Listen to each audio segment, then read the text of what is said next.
drag this out with bits and bobs, weapons here, sanctions there. Russia regroups, and yet no one seems to be backing us in that.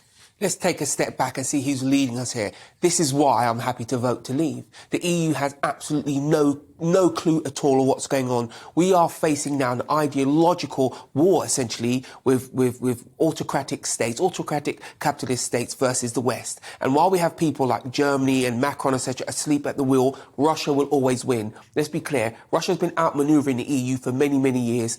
This is just the latest step in that process. We need to get over there now and end it very quickly and with some military might, not only to send a message to Russia, but also to send a message to China.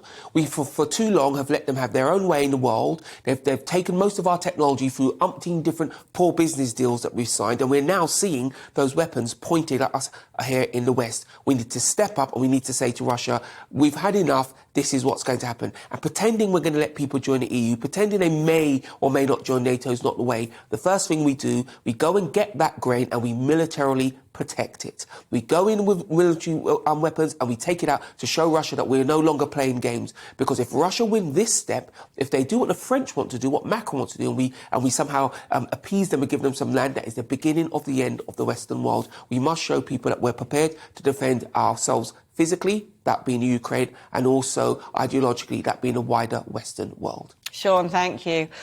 Well, it's worth casting your eye, actually, over some of the international press. I've been doing it lately, and you'd be amazed to read some of the headlines in the French newspapers, the Italian newspapers, the German newspapers. A very different conversation to the one going on here. And it seems to me it's about time we just blasted them to pieces.